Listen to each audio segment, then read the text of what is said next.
primera vez en una ponencia en la Católica, si no me equivoco, y con la cual bueno, tuvimos unas colaboraciones y también aprecio el trabajo de Nicolás. Y además en Chile, pues para mí ha sido un país muy importante en la reflexión reciente sobre los movimientos sociales.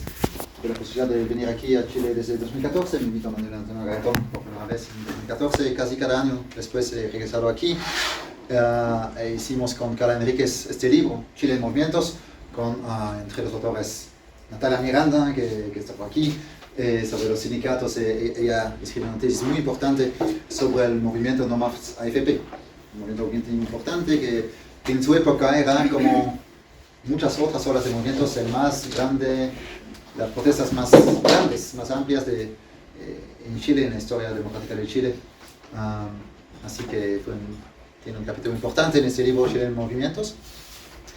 Y bueno, la semana pasada el Fondo de Cultura Económica publicó el otro libro, el Altermundismo. Para mí estoy bien contento porque es como el final de 3 libros en español. El Altermundismo es un libro que creo que sí, sin duda para mí mi libro principal. Es un estudio del movimiento altermundialista en los años 2000. Ahí estuve en Chiapas 4 o 5 veces, estudié los foros sociales mundiales en la época. Era bien interesante porque en esta época se puede juntar 180.000 personas para pensar alternativas. Hoy en día no se hace eso. Pero también, sobre todo, creo que en este libro, que tenía más tiempo en ese entonces, no era presidente de la Asociación de Sociología, podía pensar, escribir, dediqué 10 años a pensar también un marco teórico, analítico, con una idea sencilla que es todavía la mía hoy.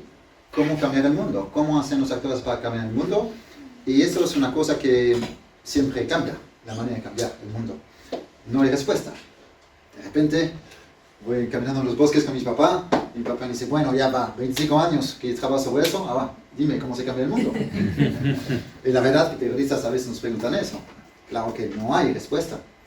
Qué bien si no tenemos trabajo nosotros como sociólogos. Pero sí, indico esto porque es mi manera de entrar a los movimientos sociales, para mí. En el libro Altermundismo, la idea es que entré por lo que llamo las 2 vías de cambio social.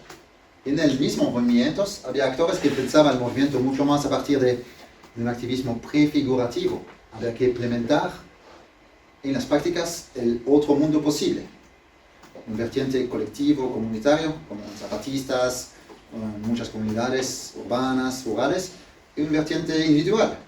Jóvenes, que llamé alteractivistas, que yo descubrí más en México, pero cada vez que presentaba eso en América Latina me decían, no, eso es algo europeo, esos jóvenes visualizados, hasta los estallidos, ¿no? Después tuve más éxito con mi perspectiva de los años 2000. Entonces ellos dicen, tenemos que organizarnos de manera horizontal, tenemos que consumir de otra manera, hacer grupos locales.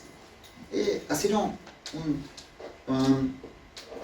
muy creativo también para producir sujetos que después o manera de ser activista, que iban a estar en el centro de las revoluciones árabes, de Occupy, de los indignados, de los estallidos más recientes en América Latina. Me acuerdo aquí estando en la Plaza Dignidad, con un colega que me decía, bueno, nosotros queríamos este tipo de revuelta, pero como organización, ahora que está ocurriendo, no sabemos qué pasa. No, claro, se organiza de otra manera. Los activistas hoy, y no en organizaciones estructuradas como antes. Y al mismo tiempo, lo que hice en el libro Altermundismo es también analizar los límites de esta forma de cambiar el mundo. ¿Acaso se puede cambiar el mundo solo transformándose a sí mismo? ¿O solo haciendo islas alternativas fantásticas como los zapatistas? Pues claro que no es suficiente porque todavía estamos en un mundo de hecho peor que en la época. El otro vertiente, y ahí, para cerrar un poco sobre este primer libro, el Altermundismo, ellos decían, si quieres cambiar el mundo, primero los ciudadanos tienen que entender lo que pasa en la economía. Y con un poco de retraso parece extraordinario. Esta gente se juntaban con decenas de personas para leer libros muy aburridos de economía pública, para aprender de eso, aprender los conceptos y todo eso. diciendo, pues tenemos que saber cómo la deuda pública, el neoliberalismo, un movimiento de educación popular. Allí la diferencia es que delegaban siempre, ¿no?, en la vía de la subjetividad, como la llamé. La primera se trata de defender su experiencia personal. En la vía de la razón se trata de proponer alternativas abstractas, como perspectivas más bien de un impuesto global sobre la especulación financiera, otra Organización Mundial del Comercio, cosas abstractas así, pero bien importante, y creo que ahora nos falta eso. Cuando hay tantos discursos, cuando un tweet, o ¿cómo se llama? True Social, no sé cómo se llama la cosa ahí, vale más, o es más poderoso que una investigación científica, dices, bueno, nos falta ciudadanos que tengan más conocimiento de eso. Hizo el movimiento. Este movimiento altermundista más o menos se cerró un poco con 2-3 años después de la crisis financiera de 2008-2009. Con el último capítulo del libro, de hecho, lo retomo bastante en el último libro, El cambio nutricional. Al final, la crisis financiera ocurrió casi como lo habían dicho los expertos del movimiento altermundista. Habían previsto esa crisis. Y todos orgullosos llegaron en 2008 o 2009 diciendo, tuvimos razón, ahora los políticos van a tener que tomarnos en cuenta e implementar nuestras políticas. Eso es falso. ¿Por qué? Porque el cambio nunca es lineal. No funciona así. La idea misma de tener razón a nivel científico, en este caso económico, eso no quiere decir que el cambio tiene que ir allá. De hecho, en Europa, tomando el caso ahí, en Europa fue claro que en 2008, hasta el presidente muy neoliberal en la época, o casi, Nicolas Sarkozy, de Francia, dijo, la dominación del mundo de las finanzas se acabó con esa crisis financiera. 2 años después decían, es una crisis causada por el Estado Social Europeo. Era totalmente falso. Pero sabemos que interpretaciones falsas tienen consecuencias reales. Y de ahí venía toda la política de la austeridad. Eso es el último capítulo ahí del altermundismo, es la conexión con mi último libro, El cambio nutricional. Bueno, voy a hablar un poco más de este libro hoy. Bueno, como ven ahí, 8 capítulos del libro. Tuve la suerte de estar aquí en Santiago durante el estallido, así que hice un pequeño balance ahí pero mi interpretación del estallido en Chile, a partir también de estallidos y movimientos que pude ver en otros países. Hablo de ese activismo muy personalizado, pero no egoísta. Esos jóvenes alteractivistas para el cual lo más importante es la consistencia con sí mismo. Y creo que tenemos mucho que aprender para configurar los movimientos sociales. No voy a hablar de eso hoy porque estoy en este capítulo. Pero la idea es que cambiar su vida o construirse como persona y ser activista no son dos cosas distintas, van juntos. Y al mismo tiempo son dos lógicas diferentes, así que chocan y se complementan. Y bueno, eso es el segundo capítulo. Hablo mucho también de la batalla para la interpretación de la pandemia. Como de uno para deshacernos de las ilusiones, ¿no? Mi vecina de oficina en Lovaina, una investigadora muy buena, explicaba que después de la pandemia las empresas deben ser mucho más ecologistas, horizontales, y que más había, y ya no patriarcales, las empresas. Bueno, no es así, ¿no? ¿Cuánta gente le dijeron? Estamos al inicio del comunismo, dijo Zizek, ¿no? Con la pandemia. Bueno, qué tontería, ¿no? Es siempre esta idea de la crisis que va a llevar a algo mejor. Creo que tenemos que resistir mucho a eso.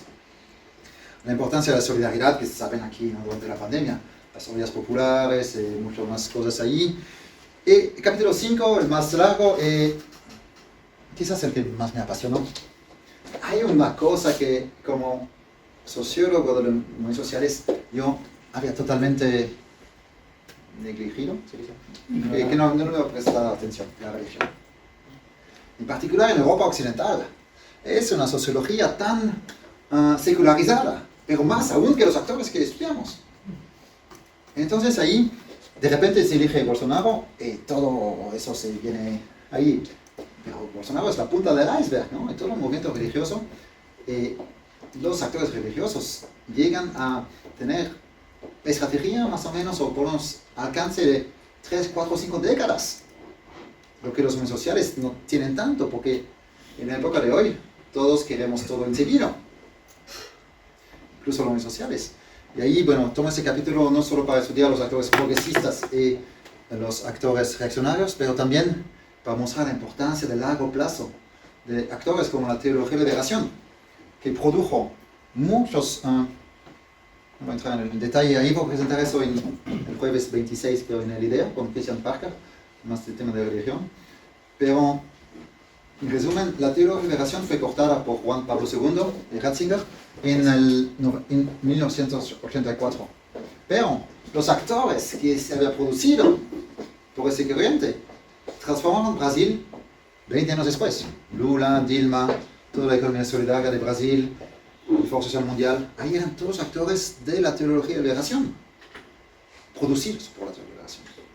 Entonces, ahí se dice, ay, lo veo como muy optimista eso, solo que al revés también funciona así.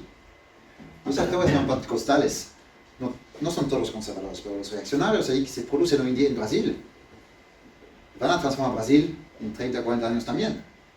Entonces así, esa producción de actor, el impacto mucho más largo plazo, creo que nos invita a pensar un poco los medios sociales de otra manera, no que es el único caso, pero un caso muy claro para decir que no es siempre inmediato el impacto.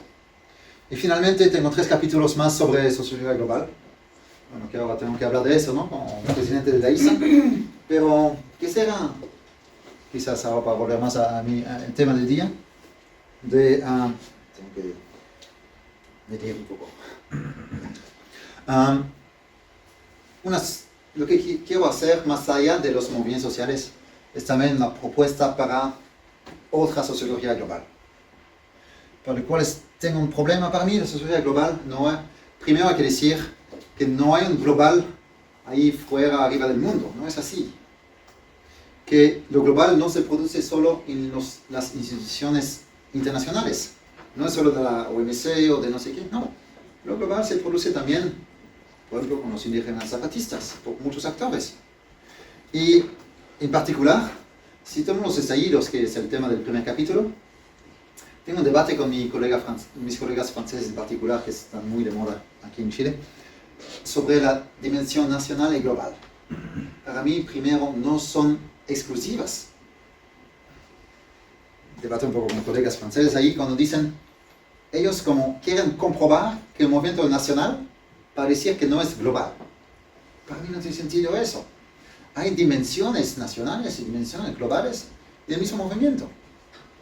Claramente, cuando hice mis entrevistas aquí, en la Plaza de Dignidad o durante ese periodo, muy pocos actores me hablaron de cosas internacionales. Me hablan un poco de Hong Kong, no mucho más.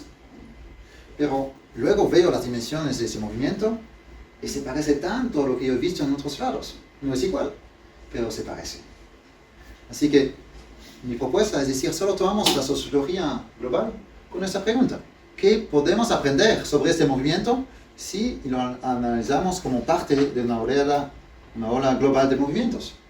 No es que voy a explicar todo, pero también de repente es útil de salirnos un poquito del marco nacional, del nacionalismo metodológico que sigue dominando tanto, para decir algo diferente un poco y tener otra perspectiva sobre el movimiento. Y los últimos capítulos de libros, bueno, eso es un poco el capítulo 6, yo tomo también una serie de prácticas concretas de sociología global, en la cual creo que a nivel sociología cualitativa, primero lo más importante, tenía un coloquio sobre metodología hace unos días en Bogotá. Me parece que la metodología es crucial hoy en día, pero no la dominante. Tenemos que oponernos a la burocratización de la metodología. Esta cosa de hay artículos muy buenos porque estos comités éticos burocráticos son realmente es una forma que impide que los sociólogos hablen con la gente. Eso tenemos que rechazar eso con mucha fuerza, mucho rigor ahí. Y hay muchos buenos textos. En mi universidad, por ejemplo, tenemos un excelente comité ético. Nos dicen, si tú tienes que firmar algo de compromiso por cualquier decisión europea, no sé qué comité ético, no, lo firmamos. y después hablamos de tu investigación. La metodología, la ética, es primero una reflexión sobre su propia investigación. No es firmar una cosa así. Me acuerdo, dije eso hace unos años en profesor en la PUC de Río de Janeiro, la Católica de Río de Janeiro. Después de la ponencia me vine a hablar un profesor y dice, ay sí, tuvimos un problema con el estudiante. Él estudiaba los anarquistas en los anarquistas en Río de Janeiro. Y se vino con el formulario, con todos los siglos, todo eso, pidiendo a los anarquistas firmar el compromiso ético, no sé qué. Claro que no solo. Después él pasó 3 meses intentando integrarse y pues nunca pudo. Una vez, durante el estallido, yo estaba invitado a una idea para presentar mi investigación sobre el alteractivismo, que realmente era bien compatible con las cosas ahí. Así que yo hacía entrevistas, transcribía en la noche, y me ocurrió que una entrevista que me parecía correspondía bastante bien al marco analítico, la integré en mi slide. Después, los estudiantes de doctorado tenían una pregunta. ¿Cómo pudiste ir a hablar con la gente? ¿Cómo ha sido tan rápido para que tu comité ético te lo aprobó? Pues no, realmente sí hay una ética que nos impide ir a hablar con la gente, pues yo la rechazo, ¿no? No digo, ahora bien, queremos, en el libro cito mucho a Gajon, que es un médico y sociólogo francés, que hizo todo este debate sobre la ética.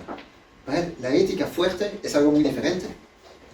Es el compromiso de la persona, del sociólogo o la socióloga o del investigador, de cómo te conectas con la persona, sabiendo que la otra persona es productor de conocimiento, como nosotros. Pero sabiendo también que nosotros tenemos una especificidad, entre otros la metodología que tiene que ser bien explicada. Y tenemos también los conceptos, que manejamos más, no que ellos no manejan conceptos, pero estamos más en eso. Así que tenemos nuestro rol en eso, pero ya no como se pensaba antes. Y me parece central más reflexión metodológica, con mucho rigor, sobre todo sobre el posicionamiento que tenemos nosotros frente al objeto. Ya, que uno puede ser comprometido o no, pero tiene que ser muy explicitado. ¿De dónde escribimos? ¿Cómo? Eso hay que explicitar. Y bueno, hablo un poco de eso, como también de la importancia del encuentro intercultural, del diálogo con los actores, me parece crucial. Y una parte que me gusta es la importancia en la investigación de estar abierto al desconocido, a la sorpresa. Tenemos que tener plan de investigación bien hecho, bien planeado, pero sabiendo que no vamos a seguirlo, porque la investigación siempre te lleva por otro camino.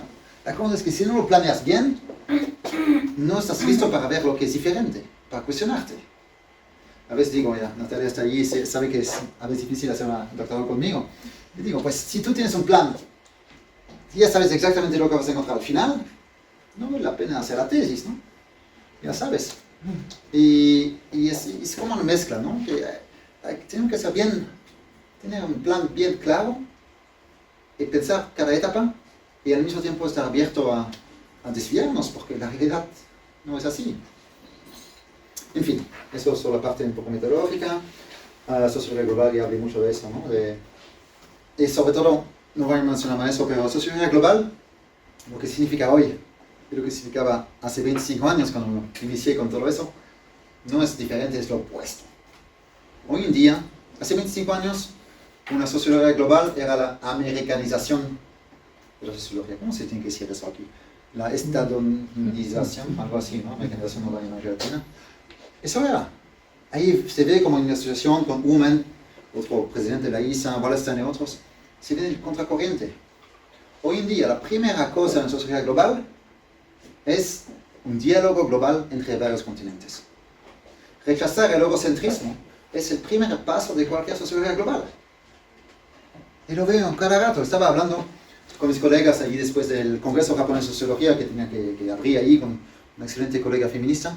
Me dicen a qué punto en Japón ahora tienen que defenderse de seguir publicando en japonés, que es central.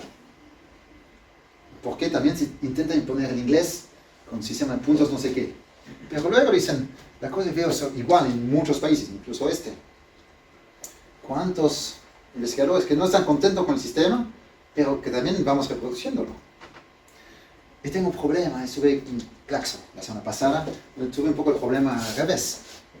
Es decir, obviamente, como sociólogos, primero tenemos que escribir y publicar en el idioma de los actores. Eso es crucial. Yo digo a mis estudiantes, ¿para qué, o de doctorado, para qué se volvieron sociólogos o sociólogas? No es para tener puntos en no sé qué, es para tener impacto en la discusión con la gente. Es central publicar en el idioma de los actores. Por esa razón publico mis libros en América Latina, primero en español. Pero bien, después, muy importante, también para, en particular en América Latina, ser capaz de publicar también después en inglés y explicar su ponencia en inglés. Bueno, aquí hay menos problema, pero aún más en inglés, eso no es importante. Porque me dicen de repente, bueno, yo, antiimperialista, voy a hablar en español, en francés, no sé qué. Pero está bien, depende de los europeos que entienden español, pero los japoneses, los chinos y los demás.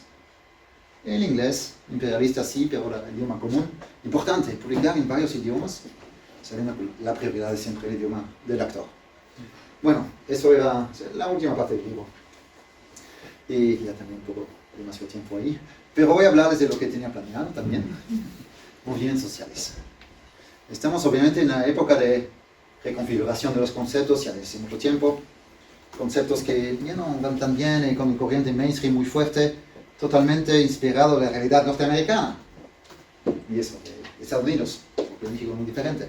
En la cual movilizar recursos es muy importante porque la gente trabaja tanto allí, que hay muchos recursos allí, tiene que tener mucho dinero para hacer movimiento social, y lo piensa de manera muy instrumental.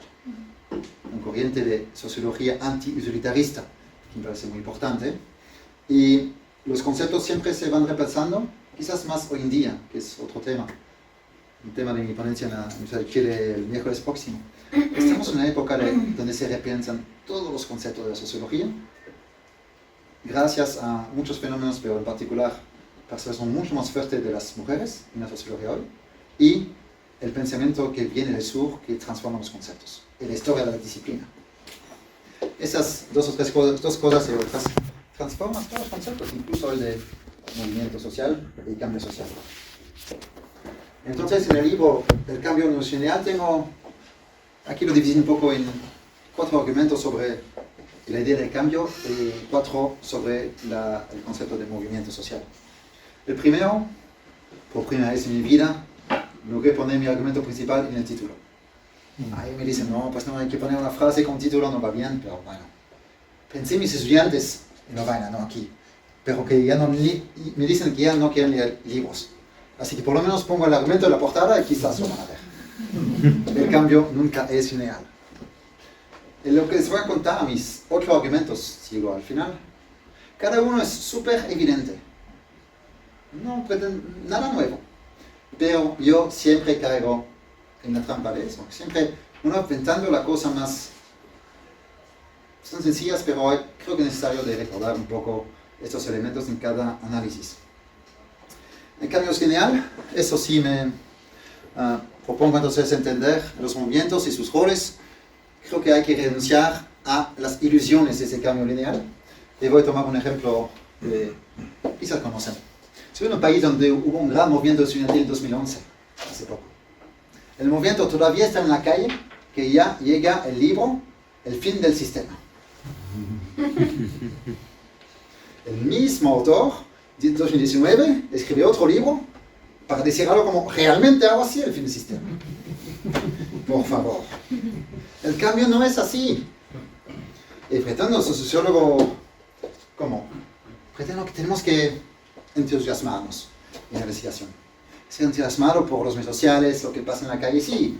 No soy ahí como objetivo, no. Pero, por favor, renunciamos. A veces son más, quizás para vender libros, no sé, pero más ingenuo que los actores. Más entusiasmado diciendo, todo ha cambiado. Que sea desde la pandemia, como les dije, la crisis, o desde el movimiento social. Tenemos que pensar con más complejidad. El vínculo entre movimiento social, cambio político y cambio social. Eso es obvio, cualquier persona va a decir sí, está en la literatura, pero lo que veo es que se nos olvida demasiadas veces. ¿Por qué es tan importante? Es un poco el tema del libro Quieren movimientos. ¿Por qué es tan importante también matizar este entusiasmo del inicio? Porque los mismos autores que dicen, todo ha cambiado, 2 años después dicen, nada ha cambiado, es inútil el movimiento social, hay que ir a la política tradicional, son gente ahí, la misma gente. Así, tenemos que matizar el entusiasmo inicial, porque también es importante matizar el pesimismo de la fase que viene después. Estuve presentando el libro anterior, Chile de Movimientos, en Valparaíso. No conocía a Jaime Baza, pero él comentó el libro. Y nos dijo, estaba con Carla Enríquez, un libro bien importante, porque estábamos en una fase de depresión tan importante que todo el mundo estaba diciendo después del fracaso del voto para la Constitución, que no había esperanza, que eso era inútil, que el movimiento va mucho por detrás. No es así. El cambio nunca es lineal, es un proceso con altos y bajos, y por eso es importante ver un poco una perspectiva, y creo que hemos un rol en eso. Bueno, el caso de Brasil más fuerte aún, pero no voy a hablar de eso. Segundo punto, yo me volví muy alérgico al concepto de la crisis salvadora. Obviamente, lo que leen literatura saben eso, es obvio, pero muchas veces caímos en una trampa. Después de la crisis, todavía mejor. ¿Cuántos libros, textos sobre la crisis financiera, les dije ya de Sarkozy, sobre la crisis ecológica? Me acuerdo hablar con gente que trabajaba sobre este tema en 2011-2012. Me decían, en 10 años, la crisis climática va a ser tan fuerte que ya no se va a poder tomar el avión. Que la gente va a tener que darse cuenta y cambiar su vida. Estamos hoy en un periodo en el cual la crisis climática se ve cada día de nuestra vida. Y viene un tipo en la Casa Blanca que niega todo eso y hace una política distinta y es posible. Entonces el argumento que ya tenía en el libro Alterization, ahora en español Altermundismo, es que por amplia y profunda que sea, una crisis no genera por sí misma un cambio social. El cambio no es que la crisis no tenga que ver, pero el cambio depende de cómo los actores sociales dan sentido a la crisis y cuál actor es capaz de imponer ese sentido en el debate público. Sí, la teoría Gramsci, todo eso está claro ahí. No pretendo decir nada nuevo. Y, por ejemplo, para el movimiento altermundista era imponer una racionalidad económica alternativa. Y la verdad, a nivel económico, ellas tienen razón, tienen un marco bien sólido, tienen todo. Pero los que lograron imponer el marco de interpretación fueron los que decían, es una crisis que es causada por el Estado Social Europeo. Era falso. Pero interpretación falsa y efectos claros. Entonces, no hay un camino sencillo entre una crisis y el cambio social, un mundo más ecológico. Por eso, de repente, otra vez uno se va al pesimismo. Y yo sé también que en 2011 vinieron las revoluciones árabes, hoy todas dictaduras. 2011 Occupy Wall Street, 5 años después Donald Trump. 2013 en Brasil, junio, julio, millones de personas en la calle. 5 años después, elección de Bolsonaro. 2011, movimiento estudiantil masivo en Chile, no impide que Piñera regrese a la moneda unos años después. Entonces ahí, la pregunta es, ¿acaso los movimientos sociales todavía sirven? Sí, claro, creo que de uno, como decía, el cambio nunca es general. Al final viene 2019, después de 2011 también. Pero también la importancia ahí de para mí, una manera como los movimientos sociales producen la sociedad. Dice Turén, un poco más modesto, los movimientos sociales contribuyen a cambiar la sociedad. Pero contribuyen una parte crucial, creo que hemos un poco subestimado, pero de repente hay mucha teoría sobre esta parte también. Pero creo que hemos subestimado lo que llamaría el tercer tiempo del partido. Todos nos enfocamos en los estallidos, eventos, acontecimientos grandes, pero una etapa crucial de la transformación de la sociedad viene después. Es la interpretación de la crisis y, esa es mi conclusión, la interpretación de los movimientos mismos. Eso es una etapa muy importante de la transformación de la sociedad por los movimientos sociales. no solo la época más efervescente. Y claro que hay perspectivas, teorías sobre este punto. Que me va a mi tercer argumento. Me intereso mucho a los movimientos sociales, pero también el cambio social debajo de la punta del iceberg. No hay que reducir el impacto de los movimientos sociales a la política institucional. Y sé que hay literatura, Nicolás la conoce mejor, sobre las consecuencias de los movimientos sociales, sé que hay todo eso, ¿no? Pero muy a menudo evaluamos los movimientos sociales al impacto político directo. Y siempre, sobre un poco más eso en mi libro anterior, Movimientos sociales en el siglo XXI, tomo el ejemplo de Francia en mayo 68. Mayo 68, aquí no tengo que explicar lo que fue. Huelga estudiantil, obrera y todo lo demás. Junio 68 es la más amplia victoria electoral de la derecha. Entonces, el tipo que analiza eso en septiembre de 68 dice, qué fracaso, ¿no? Movimiento muy minoritario, de vándalos, todo lo que dicen aquí el estallido, ¿no? Vándalos, minoritario, soñadores, no sé qué. Hoy en día, ¿quién se recuerda de las elecciones de junio? Nadie. ¿Cuál impacto tuvo? ¿Quién sabe? Mínimo, nada. Mientras mayo sigue cambiando el mundo. De su manera, no todo, pero cambio cultural importante junto a otros movimientos. Entonces ahí es importante de no reducir el cambio social al cambio político y también verlo a más largo plazo, obviamente. Y bueno, allí, ¿cuánto tiempo me queda? Sí. 30 minutos. ¿Van 30? No, quedan 30 minutos. Quedan 30 en total, ¿no? Sí, van 30, como... ¿Me dan 10 minutos más? ¿5? Sí, ¿Cuánto? ¿5 o 10? 10. Ya, no voy a pasarme, no va a pasar. Oye, ya anticipé mucho de eso, pero movimiento social. Yo tengo una visión muy de Turén, de movimientos sociales, ¿no? Que yo no creo mucho en organizaciones. Nunca hay que reducir un movimiento a una organización. Eso es sencillo para estudiarlo, pero no funciona así. Entonces, Turén dice que apunta a la historicidad. Movimientos son luchas a propósito de valores centrales de una sociedad. Mi versión light de Turén, ¿no? Como un poco más sencilla que lo que describe. Pero parece que eso no solo es mi perspectiva de Turén francesa, también los norteamericanos, Johnston, el editor de Mobilization, la revista del campo, dice también. Él dice, movimientos sociales son grandes tendencias como el ecologismo, el feminismo, la igualdad racial o la igualdad de género. Son las grandes ideas de la historia contemporánea. Grandes ideas orientadas al cambio que las guían y les confiere una unidad. Que verán una definición un poco distinta de Laporte a los demás, que también me queden bien, pero ahí lo que importa, movimientos sociales son ideas. Son luchas ahí que hay que ver después cómo los actores les encarnan de manera u otra, pero bueno, me refiero más a eso como movimiento social. Sirven todavía los movimientos hoy, pues cómo no deprimirse cuando uno ve que todos los países árabes son dictaduras hoy en día. Pero ahí viene el segundo punto. Sí, los movimientos sociales producen la sociedad, pero no solo los buenos que nos gustan. Obvio, hoy es obvio eso. Hace 10 años nos faltaban muchos estudios de movimientos reaccionarios. Hoy en día, me acuerdo del último congreso del COES, ¿no? Que no se...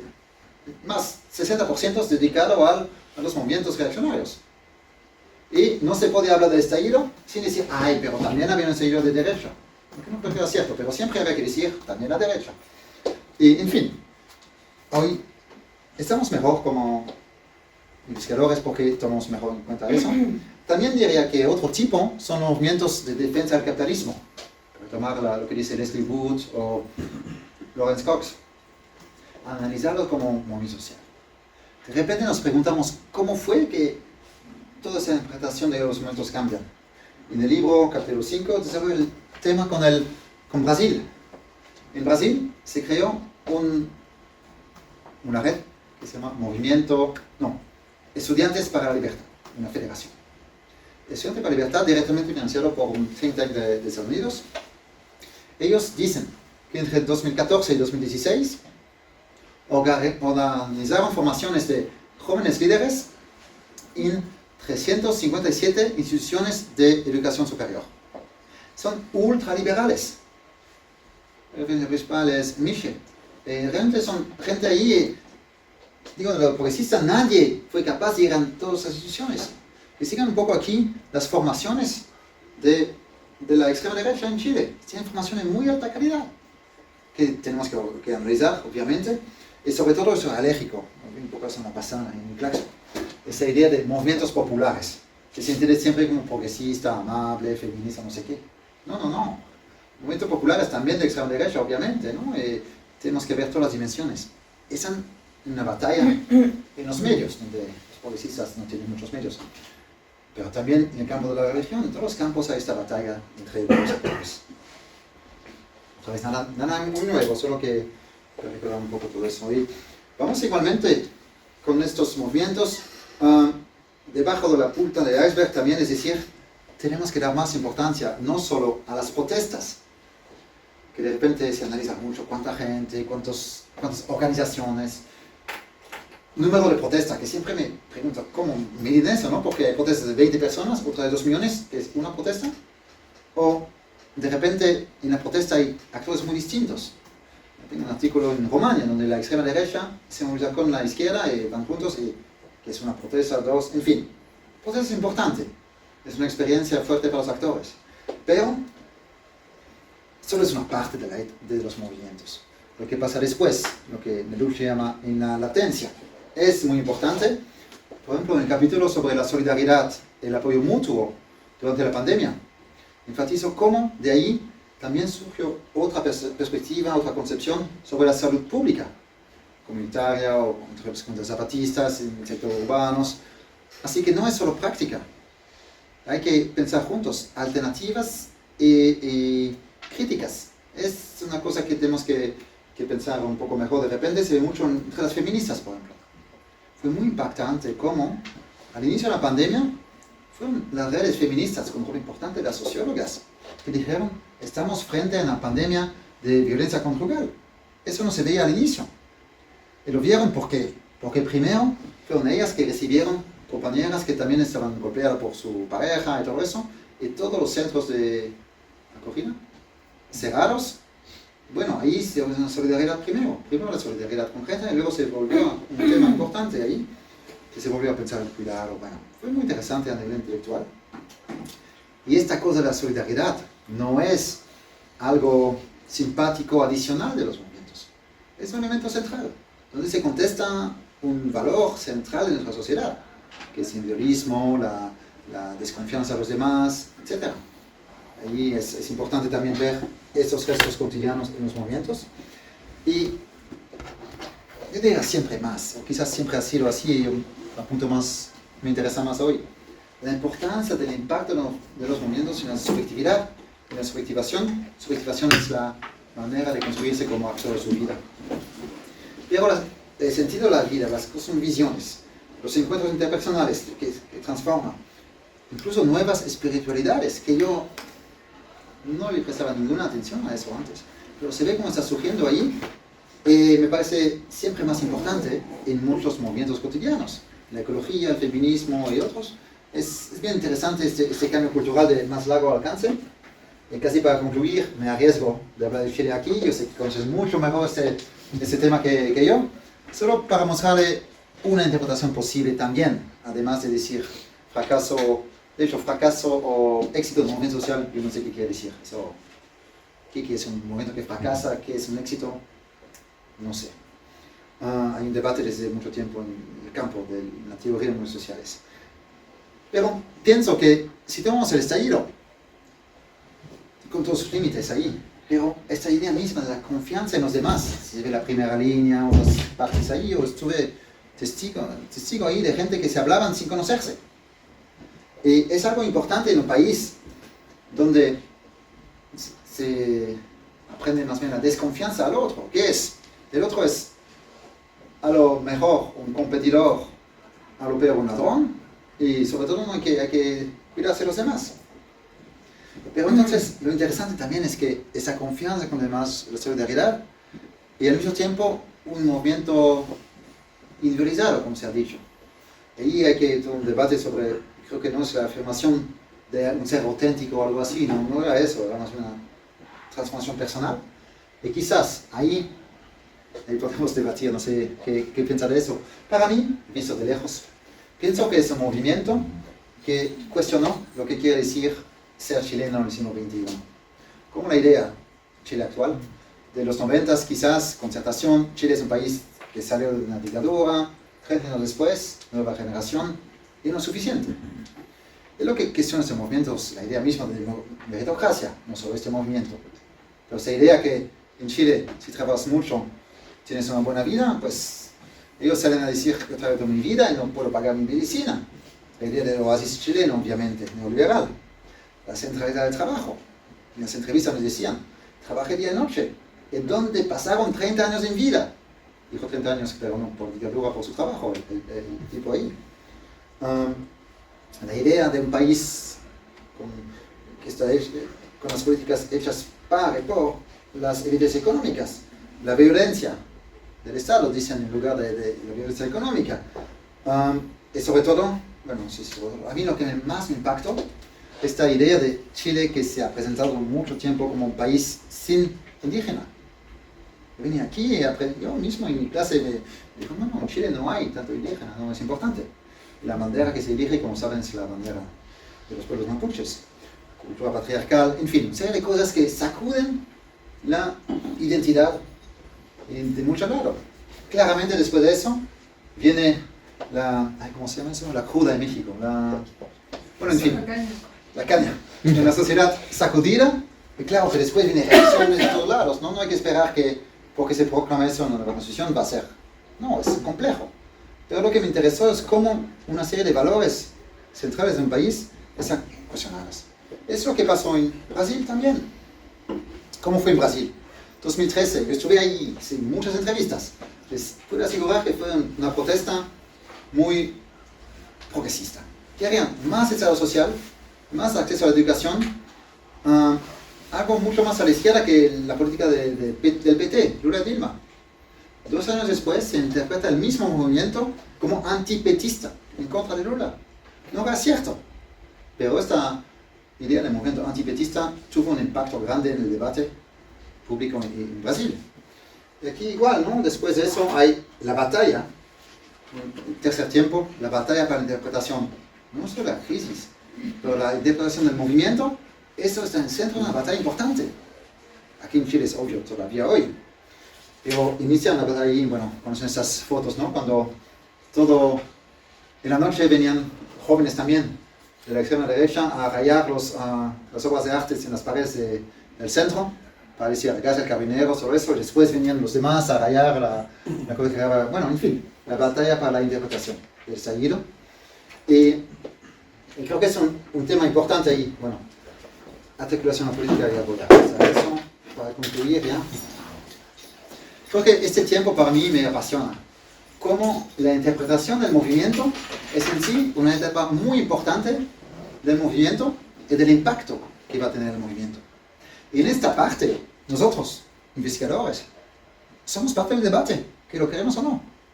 Los actores, los medios se pueden ver eso, y también que tenemos una responsabilidad de decir, de contar lo que pasó. Para decir, por ejemplo, que en Brasil no es cierto que fue el movimiento de derecha, no es así. Y igual de ver de repente, de matizar el entusiasmo inicial, es parte, creo, también un poco de lo que tenemos que hacer. En una relación diferente con los actores que son también productores de conocimientos, ver cómo nos situamos nosotros. Y en eso quizás más, menos en Chile que en otros países de América Latina, pero quiero también enfatizar cuando digo que sí, yo creo que está bien entusiasmarse con los actores, pero luego medir, analizar. Pero también me parece muy importante la última frase. No confundir los deseos de una sociedad justa con necesidades históricas. No porque el mundo va muy mal, todo va a tener que ir mejor.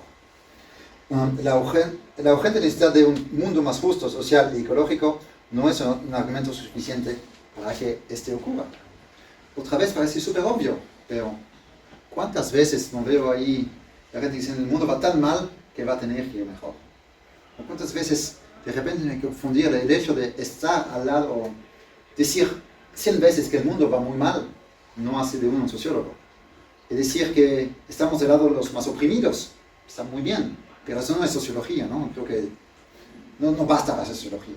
Se puede, qué bien, ¿no? Si uno está al lado de los más pobres, pero sociología se requiere también otra cosa, ¿no? Así que se quiere este tipo de relación con los actores, pero también, obviamente, análisis de otras cosas, ¿no? Porque a veces es un poco en la atención de los dos lados. De un lado, algo que se prende de arriba de los actores, no me gusta mucho, pero tampoco decir, bueno, estamos con los más pobres no justifica todo, ¿no? Hay que necesitamos más análisis en eso. Y ya me extendí un poco en el tiempo, así que voy a que sepa. Voy para aquí, lancé unas pistas para el debate sobre Chile, ojalá que haya unas respuestas, desacuerdos y desacuerdos también. Muchas gracias.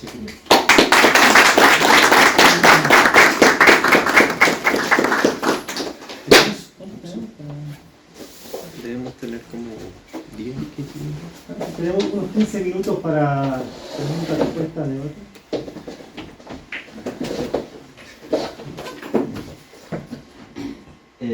Bien. Bueno, muchas gracias por la presentación, Jeffrey. Muy interesante siempre, yo creo, saber como la apreciación que tienen personas, digamos, fuera de Chile para realizar como el movimiento en cuestión. Acá todavía lo seguimos analizando y sobreanalizando. Tengo dos preguntas. La primera es con respecto a a la metodología, ¿no es cierto?, que hablábamos al comienzo. Da la sensación, yo también cayendo en eso, que hoy día existe también como un estudio excesivamente cuantitativo de los movimientos sociales, en términos de lo que uno encuentra en los journals, lo que uno encuentra también en Norteamérica, en estas escuelas como del Contentious Politics. Y te quería preguntar como tu opinión al respecto, porque parece ser que es como algo que tiende a pasar como en esta idea de parecer más científico, no lo sé, pero que no deja de ser una herramienta valiosa. Pero siempre es como bueno verlo del otro lado. Y lo otro es sobre el estallido en específico, que esto ya también como también del margen de la academia, de sentir que, claro, hablaba sobre qué define que un movimiento sea exitoso, ¿no es cierto? Y también en la época de movimientos materiales o materiales, esto también puede ser súper distinto.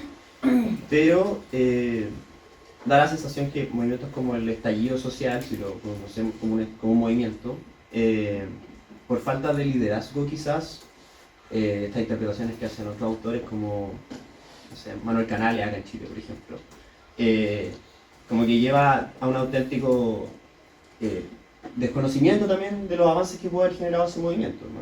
Sobre todo cuando tenemos un movimiento que actúa en una sociedad neoliberal y que está inmerso en un sistema y que termina siendo absorbido por eso. Lo vemos hoy día que la misma gente que salía a la calle hoy día quizás no lo comparte tanto o no comparte las causas. Entonces, pensar en eso quizás como, porque también un movimiento social se define por consistencia. Entonces, preguntarte por eso. ¿Puedo contestar? Sí, claro. Porque son dos preguntas muy importantes. Una teórica, Contentious Politics. Es cierto que creo que las ciencias sociales tenemos el lujo de poder tener muchas perspectivas distintas que a un nivel son complementarias. Ahora bien, yo no comparto muchas de las cosas de Contentious Politics y dominan todo el campo, no lo dudo. No todo, todavía una parte que existe. Y porque es un problema de reducir también los movimientos al conflicto. Sí son conflictos, pero también son más que eso, son propuestas alternativas. Los movimientos también van para mí la manera como se vive, la sociedad que se organiza. Es parte también de este lado que ha sido subestimado en este campo. De igual manera, un enfoque demasiado fuerte, no único, pero muy fuerte sobre el impacto en la política institucional. Hay en el mismo campo que se olvidaba porque perdía un poco el otro lado. Pero en 77 viene el libro importante de Galtung.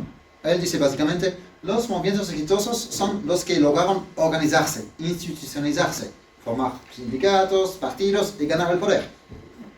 Un año después viene el libro de Fox Piven, de Clovart, Poor People Movement. Dice, y resumo un poco, claramente llegaron al poder algunos, pero cuando llegan al poder, hacen lo opuesto a lo que dijeron.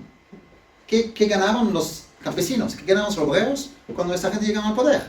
¿Es éxito o fracaso? Yo quiero preguntarle a la gente de Nicaragua si tener a Ortega al poder hoy es un éxito del movimiento. Claro que no. Entonces, la institucionalización hacia lo político, los sindicatos, es una vía, yo diría importante, de desarrollo de los medios sociales, pero solo una vía, que no digo que no es importante. La política nacional es muy importante, pero no solo eso. Y como todos mis colegas, o casi, dicen política, política, política, yo digo, también es al otro lado, ¿no? Claramente si el campo es a todo el otro lado, diga, ay, cuidado también la política. Pero lo dicen tanto que no tengo que decir. En eso hay que decir, la institucionalización es importante, pero desde, sobre todo los años 90, no siempre. Hay también una corriente que resiste a la institucionalización. Porque cuando vas por esta vía, está bien formar un partido político, pero necesariamente también vas a traicionar una parte del movimiento. El caso más obvio es en España, el 15M. Los indignados, la doctrina oficial dice se vuelve Podemos. No es cierto. De los indignados se hicieron muchas cosas, las mareas, cosas locales, todo eso. La parte más mediática, el partido Podemos. Podemos es al mismo tiempo la continuación y la traición del movimiento. Pablo Iglesias era politólogo, y la política es demasiado importante para dejar a los politólogos, ¿no? Y él, de repente, no estaba muy metido en el movimiento. Un movimiento 15M que no tenía líderes claros. Nadie me puede decir hoy quién era el líder del 15M. Podemos es un movimiento vertical, liderazgo fuerte, estrategia, todo eso. Lo que no era el 15M. Yo digo, qué bien que existió Podemos. Pero decir que eso es la vía del movimiento, más complicado.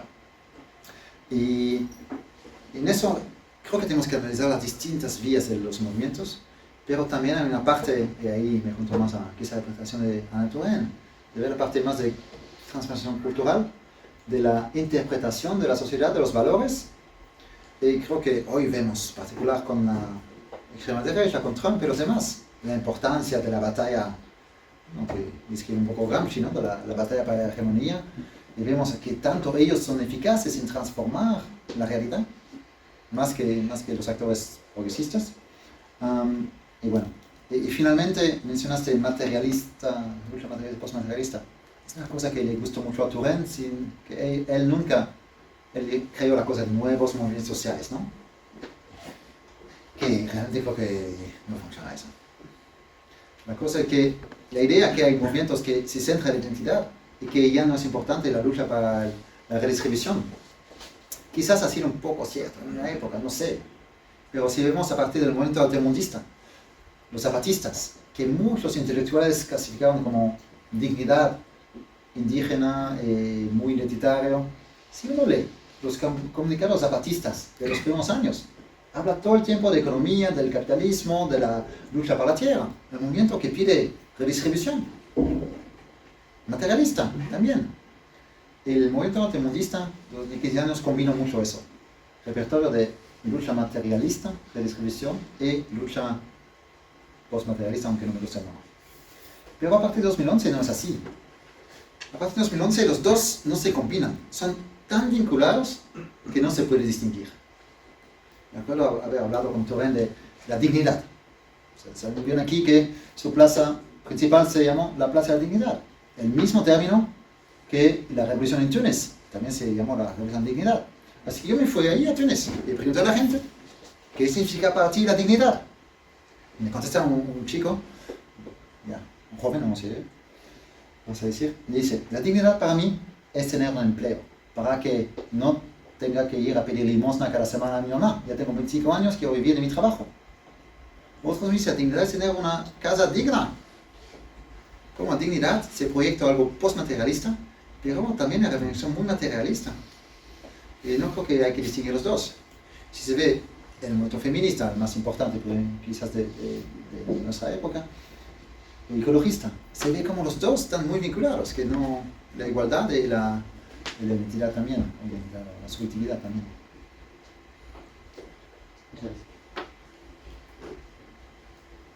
Volviendo un poco más al tema del éxito de los movimientos surgen en el fondo con algún propósito.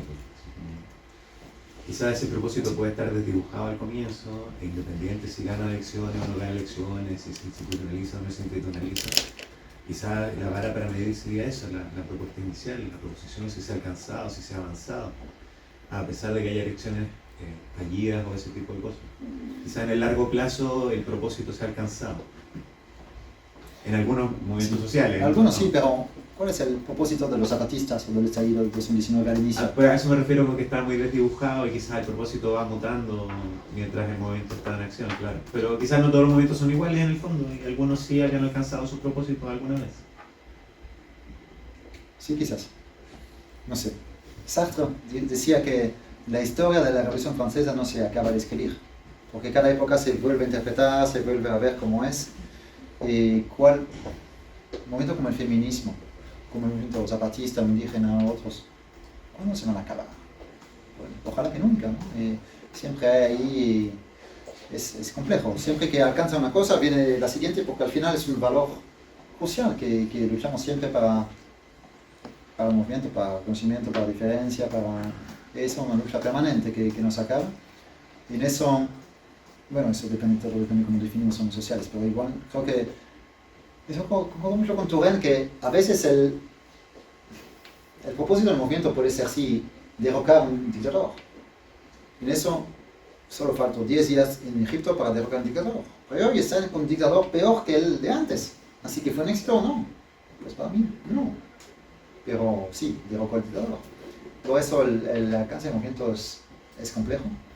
Y esta la idea de eficacia, de éxito, me parece siempre complicado. ¿Sí? Una última pregunta. Una última pregunta.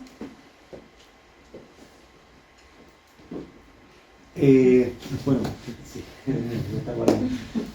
Jeffrey, yo creo que pocas personas tienen un conocimiento tan acabado de la sociología en el mundo, no solo en el norte desarrollado, sino también en Asia, en África, en América Latina.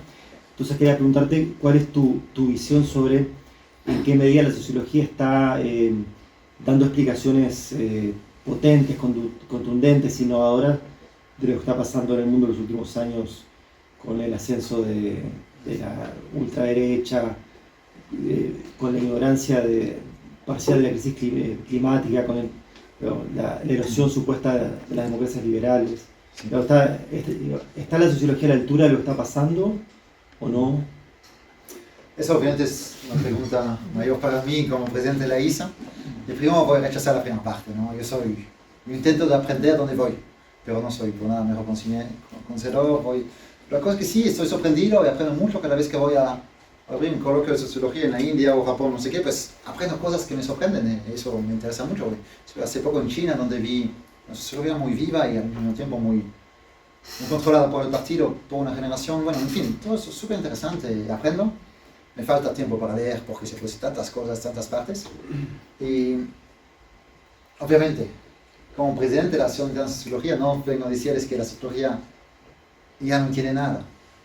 Yo pienso realmente, eso va a ser el tema de mi próxima ponencia aquí en Chile, que va a ser en el Departamento de Sociología de la Universidad de Chile. El título es algo como, ¿está en crisis la sociología? Porque aquí hay que distinguir dos cosas. Sociología hacia el externo, somos muy criticados hoy, nos reducen a activistas, sobre todo si hablamos de género. Tenemos la sensación que tenemos menos impactos, como decía, que cualquier tweet de un tipo loco como Elon Musk o no sé qué. Y al mismo tiempo, yo pienso que eso es un periodo extraordinario para ser sociólogo. Creo que nuestra disciplina, hablo por sociólogos, porque no conozco tanto las otras, tampoco tanto la sociología. La sociología ha sido capaz de reinventarse como quizás nunca en su historia en los 25 últimos años. Entre la sociología que me enseñaban a mí y la sociología que enseñamos hoy, ¿qué diferencia? A mí me enseñaron la sociología con padres fundadores, puros hombres blancos europeos. Hoy no existe una clase que enseña sociología sin hablar de Du Bois, sin hablar de gente fundamentales que no eran todos blancos, sin hablar de gente de todos los continentes, ¿no?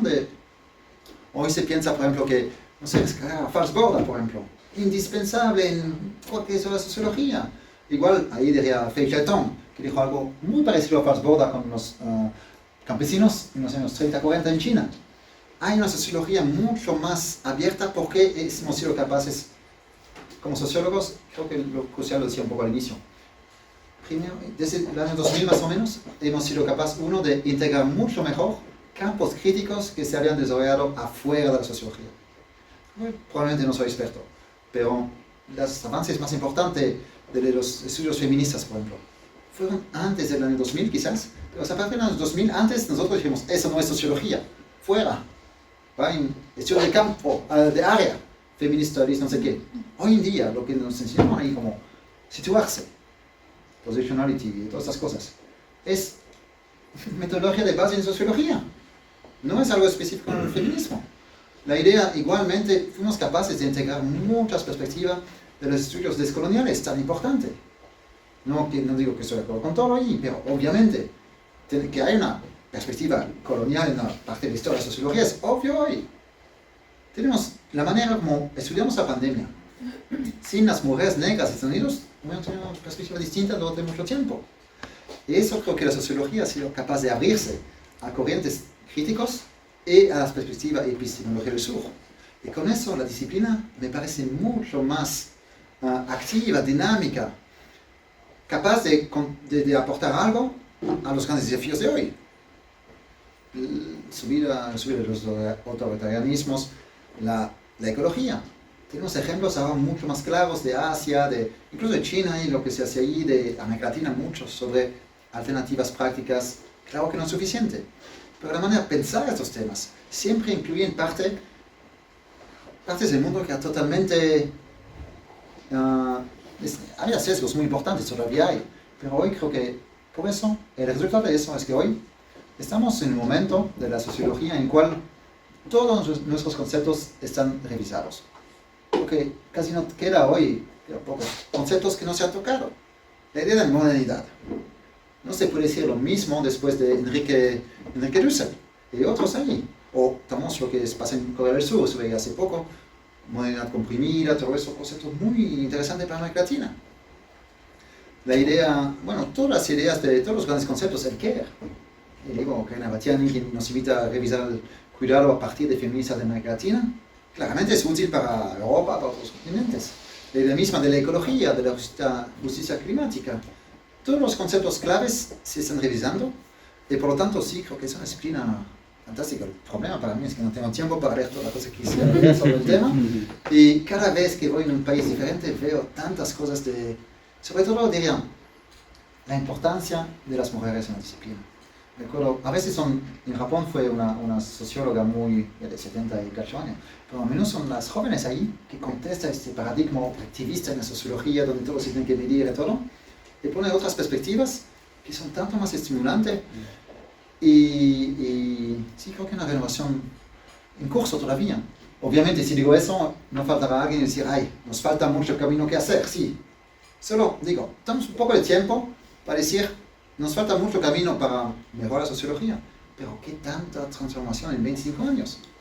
No sé cómo ven aquí, pero no sé cómo entienden la sociología aquí, pero si ven la diferencia como lo que se dice hoy y hace 25 años, para mí es muy importante y es la prueba de un dinamismo importante y de una apertura también de la disciplina hacia las críticas que se hacían desde afuera y que ahora están bastante incorporadas.